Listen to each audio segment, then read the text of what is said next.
आज के इस वीडियो में हम एक्सरसाइज 3.2 को देखेंगे। 3.2 का आज का जो पहला क्वेश्चन है आपका, जो पहला क्वेश्चन है वह क्वेश्चन है निम्नलिखित समस्याओं में रैखिक समीकरणों के युग्म बनाइए और ग्राफीय विधि से हल ज्ञात कीजिए। देखिए आज हम ग्राफीय विधि से और बीजगणितीय दोनों ही विधि से उसके हल को ज्ञात करने का कोशिश करेंगे।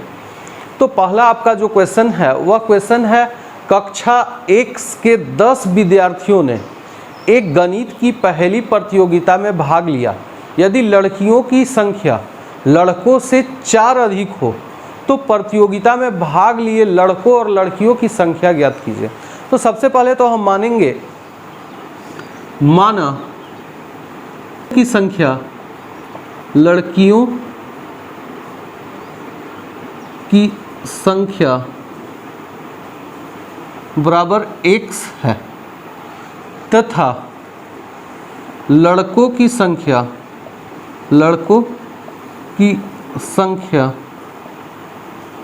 बराबर y है। अब हम उस प्रश्न के अनुसार चलेंगे। अगर हम लिखें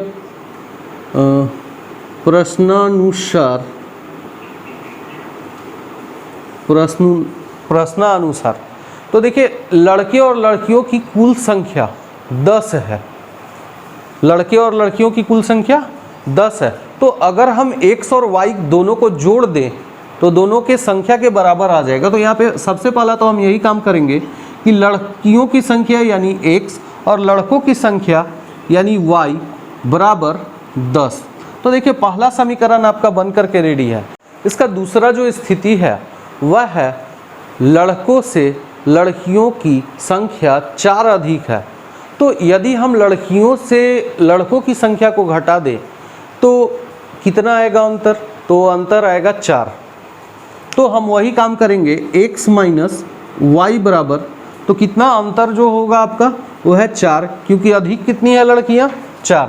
तो इसका दूसरा इक्वेशन इस प्रकार से बन जाता है। अब हम क्या करेंगे कि दोनों इक्वेशन के लिए, दोनों जो समीकरण बने हैं उनके लिए कम से कम 3-3 हल निकालेंगे। तो देखिए हम जब हल निकालते हैं तो क्या करते हैं, सबसे के लिए एक टेबल क्रिएट कर लेते हैं।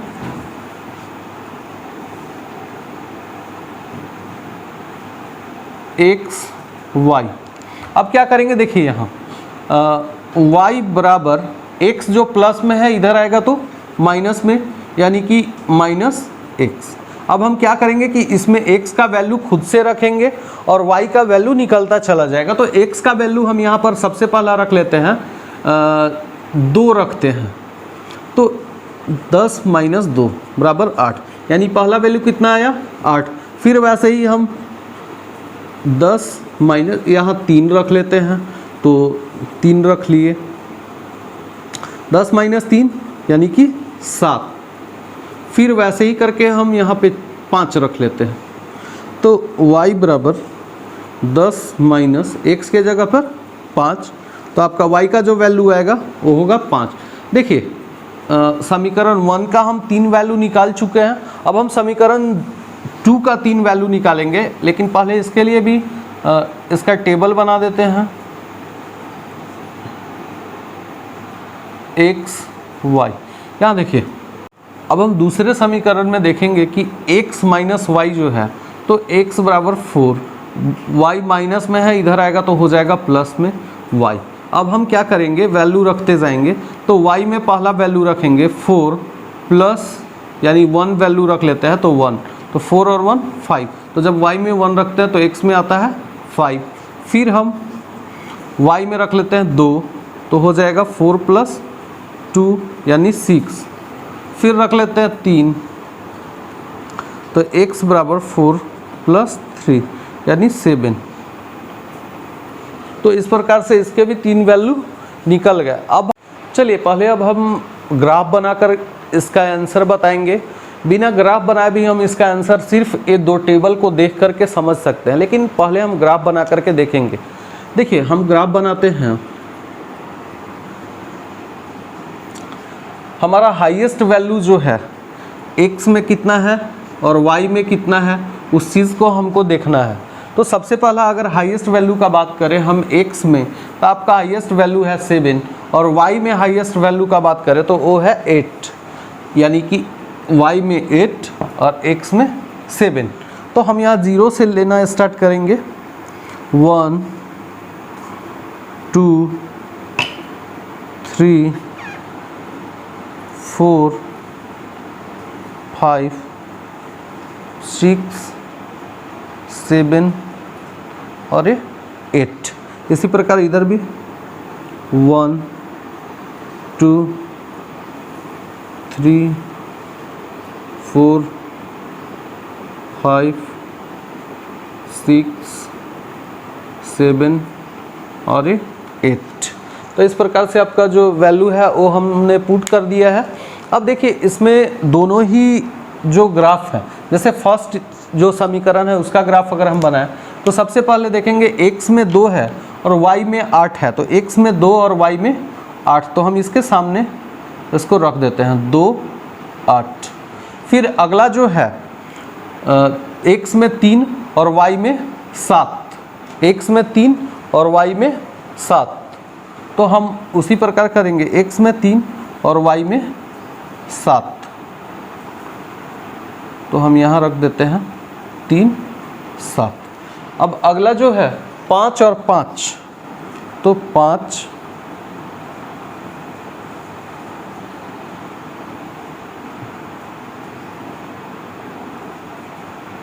5 5।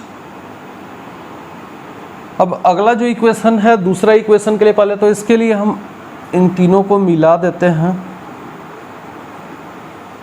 इस प्रकार से मिल गया। अब अगले को देखते हैं और उसके लिए ग्राफ बनाते हैं। उसके लिए दूसरे कलर को यूज़ कर लेता हूं मैं। x में है 5 और y में 1, यानी कि x में 5 और y में 1, तो चलिए एक हो गया 5 1। दूसरा 2 6, तो x में है आपका 6 और y में है 2, तो x में हम जाते हैं 6 और y में 2 6 2। अब तीसरा जो है 3 और 7, तो आप ध्यान दीजिए कि y में 3 है और x में 7 है, तो यहाँ पर ये हो जाएगा, अगर ध्यान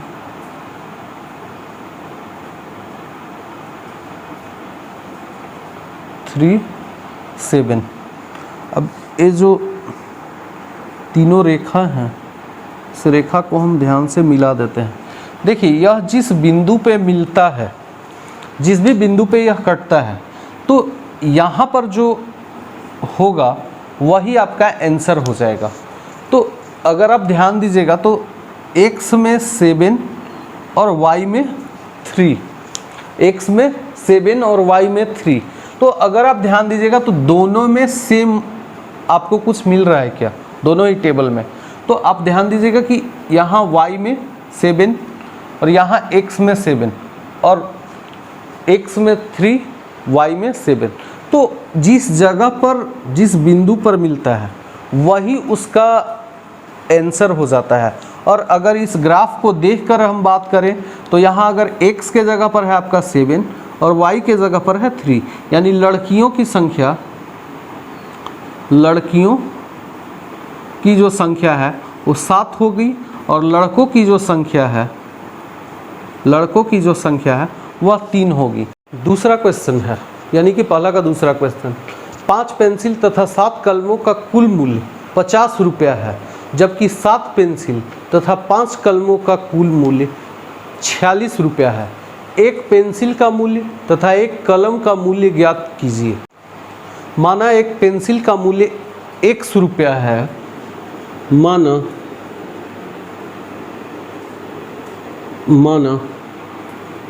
एक पेंसिल का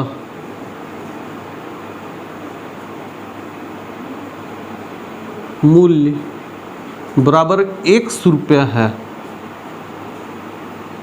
तथा एक कलम का मूल्य बराबर y रुपया है, y रुपया है। देखिए जब हम इन दोनों को मान लेंगे तो प्रश्न के अनुसार चलेंगे, लिखेंगे प्रश्नानुसार, प्रश्नानुसार। क्वेश्चन में आपका बोला है कि 5 पेंसिल तथा 7 कलम का मूल्य जो है वो 50 रुपया, तो हम दोनों को ऐसे ही करेंगे। कलम का आपका पेंसिल का मूल्य जो है वो x रुपया, तो हम लिखेंगे 5x प्लस 7 कलम का बात करता है तो हम लिखेंगे 7y बराबर 50 रुपया। तो 50, देखिए आपका एक इक्वेशन तो बन गया। अब दूसरे जो कंडीशंस है उस कंडीशन में आपको बोलता है कि 7 पेंसिल तथा 5 कलम का मूल्य जो है वो 46 रुपया है, तो उसको हम लिखेंगे 7x प्लस 5y बराबर 46। तो इस प्रकार से आपका दूसरा इक्वेशन भी बन गया। देखिए अब हम क्या करेंगे कि दोनों के लिए एक एक टेबल क्रिएट करेंगे और टेबल से ही बिना ग्राफ बनाए ग्राफीय विधि से हल करेंगे। अब हम दोनों इक्वेशंस के लिए जो टेबल है उसमें 3-3 वैल्यू को निकालेंगे। उसको निकालने के लिए देखिए हम पहले इस समीकरण को सॉल्व करते हैं। जैसे 5x प्लस 7y बराबर 50 जो है, देखिए इसको हम उधर लेकर के जाएंगे बराबर के उधर, तो हो जाएगा 5x बराबर 50 माइनस 7y।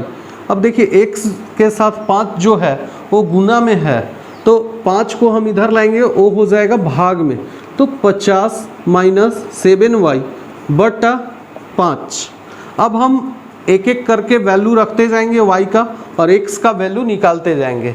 तो सबसे पहला जो वैल्यू है मैं y में 0 रखता हूँ,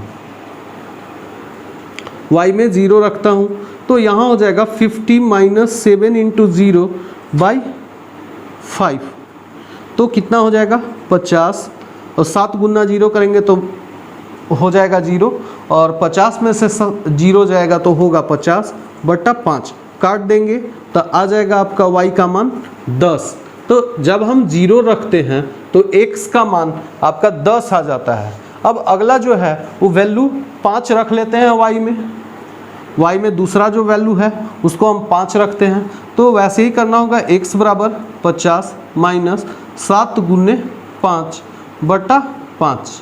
अब देखिए 7 पच्चे 35, तो 50 माइनस 35 बटा 5। अब इसको हम घटाएंगे तो 10 से 5 गया तो 5, और 4 से 3 गया तो 1।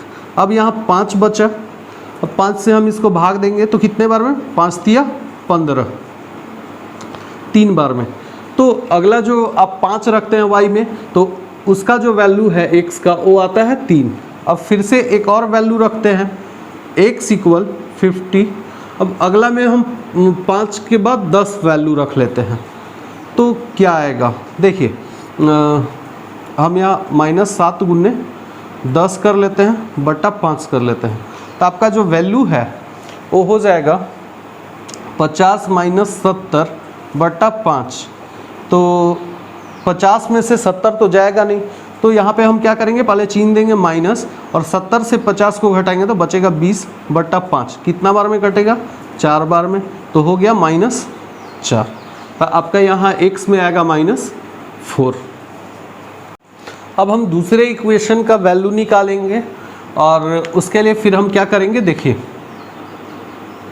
7x प्लस 5y बराबर 46 है, तो हम सेम वही प्रोसेस करेंगे, इसको प्लस में इधर लेकर के जाएंगे तो हो जाएगा 7x इक्वल 46 माइनस 5y, और फिर x इक्वल अगर हम बात करें तो हो जाएगा 46 माइनस 5y बाई 7, इधर गुना में है, इधर आएगा तो भाग में। अब हम इसका पहला वैल्यू निकालते हैं, तो देखिए पहला वैल्यू क्या रखें, तो पिछला बार मैंने सारा वैल्यू प्लस में रखा था, 0, 5, 10। इसका जो पहला वैल्यू है वो मैं 0 रखता हूँ, तो 0 रखने के बाद क्या आता है, 46 माइनस 5 इंटू 0 बाई 7, तो हो जाएगा 46 बाई 7। हम इसको दशमलव में चेंज कर लेते हैं ताकि आसानी से हमें समझ में आए।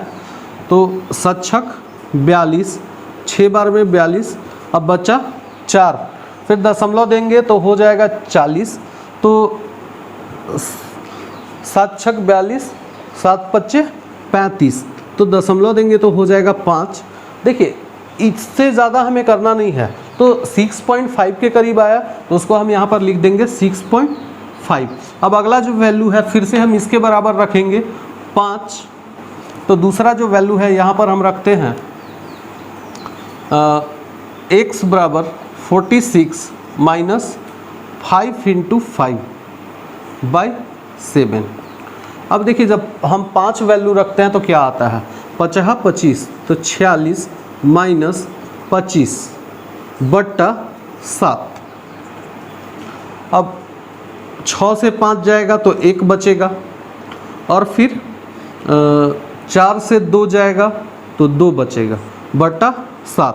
अब देखिए 7 से जो है वो 3 बार में कट जाएगा, तो 5 जब रखते हैं तो इसका वैल्यू आता है 3। अब तीसरा जो वैल्यू है उसको हम 10 रखते हैं, तो x बराबर 46 माइनस 5 गुने 5 बट 5 नहीं, 5 की जगह कितना रखना है हमको वैल्यू, तो 10 रखना है, 10 रख लेते हैं तो हो जाएगा कितना 46 माइनस 10 पच्चे 50/7। अब क्या करेंगे, देखिए 46 से 50 तो जाएगा नहीं, तो किससे जाएगा, यहाँ चिन्ह हो जाएगा माइनस, और 50 से 46 जाएगा तो होगा 4/7। तो इसी को हम लिख देते हैं यहाँ माइनस 4/7। देखिए जब दोनों टेबल बन जाए तो एक ग्राफ का जो विधि है वो बन गया। अब इसमें हमें पहचान क्या करना है कि दोनों में जो इक्वल वैल्यू आया है, जैसे 10 0, तो यहाँ कितना है, यहाँ पे अगर y का बात करें तो 0 में कितना है मेरा, तो 0 में 6.5 है, लेकिन a वैल्यू और a वैल्यू इक्वल नहीं है तो इसको हम नहीं लेंगे। अगला है 5, यानी y में 5 और x में 3, तो देखिए ये जो वैल्यू है ये बराबर है, दोनों में क्या है, बराबर है। तो आपका जो क्वेश्चन का आंसर है इसी से निकलेगा। कैसे निकलेगा, देखिए ग्राफीय विधि से हल के लिए जब हम ग्राफ को बनाते हैं या ग्राफ को देखते हैं तो हम पाते हैं कि ये जो बिंदु है, कौन सा बिंदु, 3,5, तो यह जो बिंदु है दिए गए समीकरण के लिए एक जगह, यानी कि जब हम ग्राफ बनाएंगे तो 2 लाइन बनेगा और एक बिंदु पे कटेगा जिसमें x का वैल्यू 3 और y का वैल्यू 5 होगा, और जहाँ पर कटेगा वही उसका आंसर होगा। पिछले के वीडियो में मैंने आपको बताया है, जो लोग नहीं देख पाए हैं वो पीछे का वीडियो इसी का फर्स्ट क्वेश्चन का देख सकते हैं। तो अब इसमें हमको पता चल जाता है।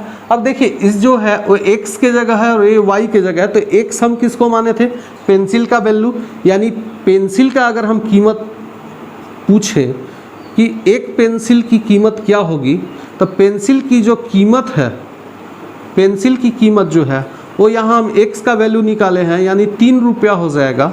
और वहीं कलम की कीमत यानी y का बात करें, कलम की कीमत, एक कलम की कीमत की बात करें तो वो हो जाएगा 5 रुपया। तो इस प्रकार से हम क्वेश्चन को आसानी से बना सकते हैं। अगर आप एक बार समझ जाएंगे तो कभी भी इसको भूलेंगे नहीं, इसलिए ध्यान से वीडियो को देखें और अच्छे से समझें।